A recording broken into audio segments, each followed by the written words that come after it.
इस देश में या कहीं भी पूरे विश्व में कोई क्रांति ला सकता है तो वो शिक्षक ला सकता है। शिक्षक से बड़ा क्रांतिकारी नहीं हो सकता कोई, वो अभी हमारी सुधा मैम ने बता भी दिया। अच्छा, इस मंच की खासियत देखिए आप, ये वाकई गांधी का दर्शन है, क्योंकि आज जिस तरह से राजनीतिक परिप्रेक्ष्य में, मैं वो वर्ड थोड़ा बुरा हो जाएगा, उसको संभालता हूं, जिस तरह से पार्टियां तो छोड़ दीजिए, उनके कार्यकर्ता आपस में लड़ रहे, ये कहीं से किसी भी लोकतांत्रिक देश को शोभा नहीं देता।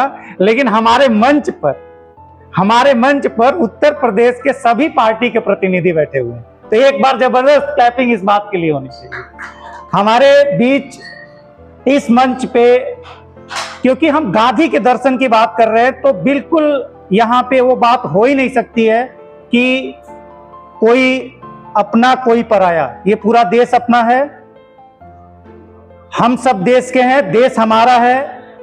और मैं वर्तमान में प्रदेश सरकार ट्रांसजेंडर वेलफेयर सोसाइटी की मिनिस्टर देविका एस मंगलामुखी हमारे बीच मौजूद हैं, उनका भी हम स्वागत करते हैं। और कितना असर है उनके जिंदगी में गांधी दर्शन का, इस बात से आप अंदाजा लगा सकते हैं कि वो वीगन हैं। और जब भी आप उनके किसी भी सोशल नेटवर्क साइट पे जाएंगे तो आप मानवता की असीम पराकाष्ठा, जिनको हम लोग गलियों में छोड़ देते हैं, या गाय कह लीजिए या डॉग्स, स्ट्रीट डॉग्स कह लीजिए, उनको फीडिंग करती हैं, उनका ख्याल रखती हैं। तो मेरी अगली वक्ता भी वही है, तो मेरी अगली वक्ता है यस मंगलामुखी देविका जी। सबसे पहले तो आज के इस खास कार्यक्रम में, जिसे हम गांधी दर्शन, मुझे लगता है पहले तो मैं बहुत शुक्रगुजार हूँ संदीप पांडे जी के लिए, जिन्होंने एक ऐसा मंच तैयार किया, एक ऐसा प्लेटफॉर्म तैयार किया जहां हम समाजवाद ही नहीं, समाज के हर जुड़े व्यक्ति की बात करेंगे। हम बापू की बात कर रहे हैं, हम भगत सिंह जी की बात कर रहे हैं, हम चंद्रशेखर आजाद की बात कर रहे हैं, और हम बात कर रहे हैं रानी लक्ष्मीबाई की, हम बात कर रहे हैं अशफाक उल्लाह खां की, और हम बात कर रहे हैं उन माता दीन भंगी की। मैं नहीं बोलना चाहूंगी, ये किताबें बोलती है, मैं तो उन्हें माता दीन स्वतंत्रता संग्राम सेनानी बोलना चाहूंगी, पर जो किताबों में लिखा है, जो उनके बारे में किताबों में कहा गया है, वो मैं आज आप लोगों के सामने बोलना चाह रही हूँ। तो एक बहुत सुंदर जो लाइनें मैं तैयार करके लाई थी कि सरफरोशी की तमन्ना अब हमारे दिल में है, और देखना जोर कितना बाजुए कातिल में है। मोहतरमा जी ने वो पहले से ही उन लाइकों को रिसाइट कर दिया। तो अब मैं कहती हूँ, हमें देखनी है आजादी, हर हाल में हमें देखनी है। तो क्या हम एक ऐसे देश में रहते हैं, क्या हम एक ऐसे भारत में रहते हैं, क्या हम एक ऐसे देश में रहते हैं जिस देश में आज भी हमें आजादी मिल रही है, जिस देश में क्या हम आजाद हैं, और क्या आजादी के मायने हमारे लिए वही है जो हम किताबों में पढ़ते हैं? क्या आजादी के मायने सिर्फ वही है जिन्हें हम किताबों में पढ़ते हैं? चाहे हम बापू की बातें पढ़ते हैं, चाहे भगत सिंह जी की बातें पढ़ते हैं, चाहे चंद्रशेखर आजाद जी की बातें पढ़ते हैं, हम किसी की भी बातें पढ़ते हैं, तो मुझे लगता है हमारा आजादी के प्रति सोचना और आजादी के प्रति समझना वहीं तक संक्षिप्त नहीं होता। जैसा कि संदीप जी ने मेरे बारे में बताया, मेरा नाम देविका देवेंद्र एस मंगलामुखी है। मैं Uttar Pradesh transgender welfare board की प्रमुख सदस्य एवं सलाहकार हूँ। पिछले 20 साल से भारतीय जनता पार्टी की सनातन धर्म की मैं सेवा कर रही हूँ, और उसको देखते हुए बाबा योगी आदित्यनाथ जी ने मुझे राज्य मंत्री के दर्जे से सुशोभित करके उत्तर प्रदेश की सेवा करने का अवसर दिया है। मैं भारत के उस समुदाय से आती हूँ जिसके बारे में बात करना तो दूर, उसके बारे में सोचना तक जरूरी हम नहीं समझते हैं। मैं भारत के तृतीय लिंग समुदाय, जिसे ट्रांसजेंडर समुदाय कहते हैं, उससे आती हूँ, और उसका संघर्ष इतना तगड़ा है। मैं बताना चाहूंगी कि वो संघर्ष इतना तगड़ा है कि उस संघर्ष को समझ पाना बहुत मुश्किल है, उस संघर्ष को जान पाना बहुत मुश्किल है, क्योंकि जो वेदना और जो तकलीफ शायद भगत सिंह जी ने झेली होंगी, रानी लक्ष्मीबाई ने झेली होंगी, तात्या टोपे ने झेली होंगी, झलकारी बाई ने झेली होंगी, मुझे लगता है वही तकलीफें उस दौर के ट्रांसजेंडर समुदाय के व्यक्तियों ने झेली होगी, जब अंग्रेजों ने उनको ये कह के दीवारों के अंदर चुनवा दिया, उनको ये कह के शूट आउट कर दिया, उनको ये कह के गोलियां मरवा दी गई कि आप लोग क्रांतिकारियों के जासूस हैं और ब्रिटिश हुकूमत की जानकारी आप क्रांतिकारियों को देते हैं। आप हर रोज वो गंदा काम करते हैं जिससे ब्रिटिश हुकूमत का इस देश से निकाला जाए, इस देश से उनका निराकरण हो जाए। ऐसे अनगिनत लोग जिनको कभी सुना नहीं गया, जिनको कभी समझा नहीं गया, उन लोगों को किस तरीके से इस ब्रिटिश हुकूमत ने, मुझे लगता है कि दीवारों के अंदर चुनवा दिया गया, उन्हें मरवा दिया गया। और क्या मिला? क्या हम सिर्फ अहिंसा और शांति से इस देश को आजाद करवा पाए हैं? मुझे लगता है अहिंसा और शांति इस देश को आजाद करवाने में एक बेहतरीन योगदान रखता है, पर उससे ज्यादा योगदान रखा है उन गरम दल के नेताओं ने, उन बाल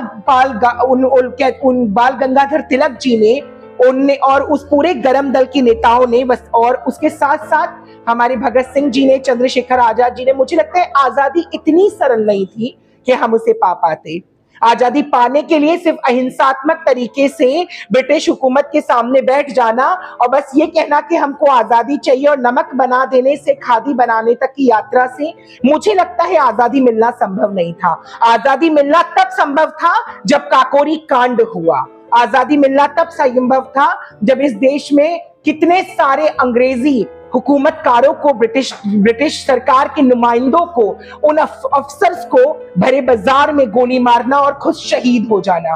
क्या कभी सोचेंगे कि वो जरा सी उम्र के 25-26 साल के युवा, आज के युवाओं का चलन के जो बाइक्स पे घूमते हैं, कारों में घूमते हैं, आशियाना के अंदर बड़े मजे से सरदार जी की चाप खाते हैं, रात को सिगरेट फूकते हैं और शराब पी के घर पहुंचते हैं, और वही वो क्रांतिकारी हमारे देश के चंद्रशेखर आजाद जी, भगत सिंह जी, और वही हमारे देश के क्रांतिकारी जिन्होंने अपने खून से, जिन्होंने अपने रहू से इस देश की आजादी की गणना करी, वही रानी लक्ष्मीबाई, वही चंद्रशेखर आजाद, वही तात्या टोपे और वही बेगम हजरत महल, जिन्होंने इस देश को आजाद किया।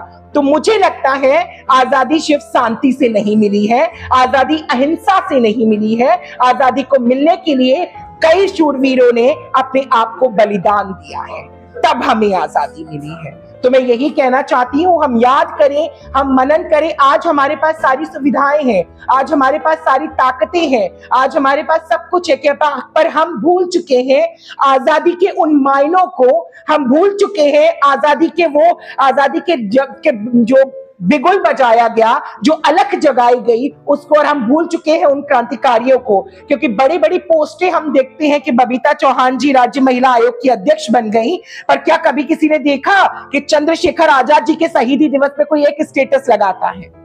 कोई लगाता है स्टेटस कि रानी लक्ष्मीबाई ने किस तरीके से क्रांतिकारियों, अंग्रेजों से लोहा लेते हुए खुद को कुर्बान कर दिया? कितनों को यह मालूम है कि रानी लक्ष्मीबाई का जन्म दिवस क्या है और उनका निर्माण दिवस क्या है? कितने लोग जानते हैं इस बात को? कितने लोग जानते हैं तात्या टोपे जी को?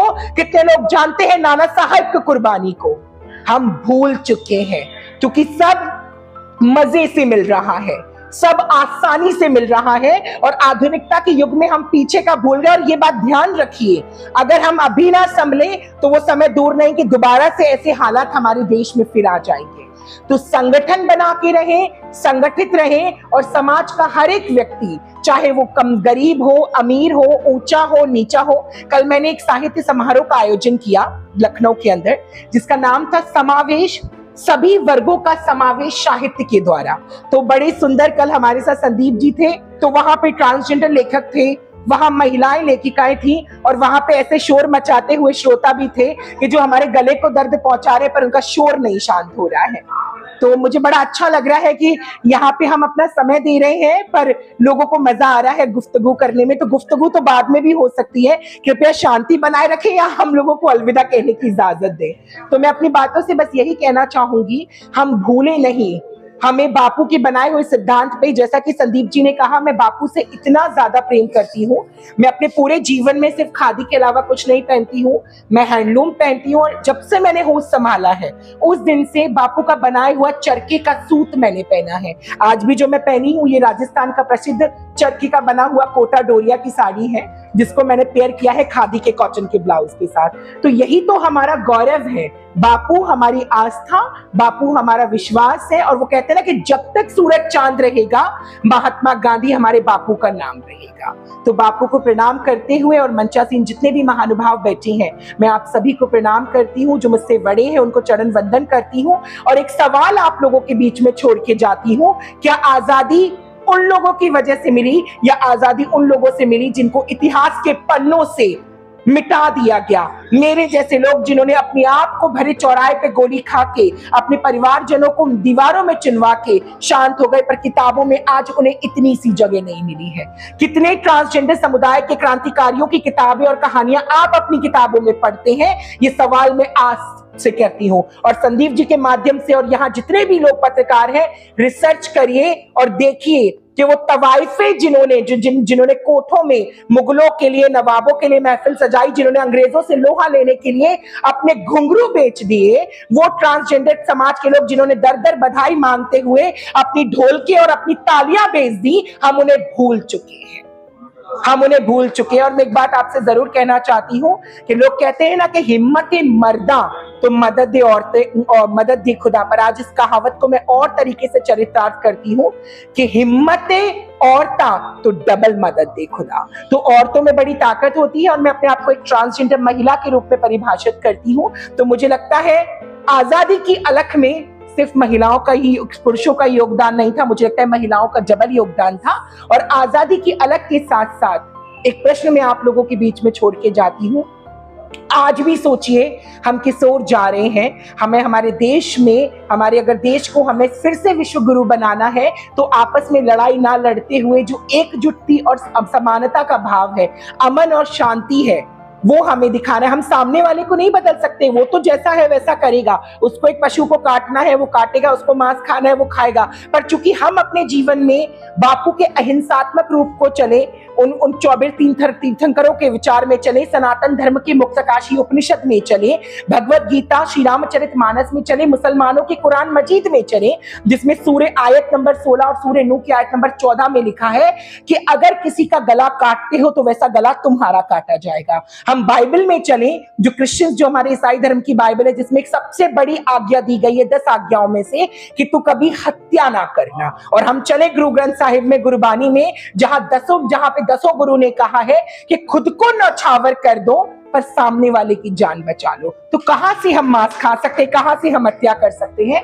तो बापू के बताए हुए सिद्धांत पे चले, अहिंसा परमो धर्म पे चले और अपने जीवन में हर किसी को एक नया स्थान दे। और मैं बहुत धन्यवाद करती हूँ संदीप पांडे साहब के लिए।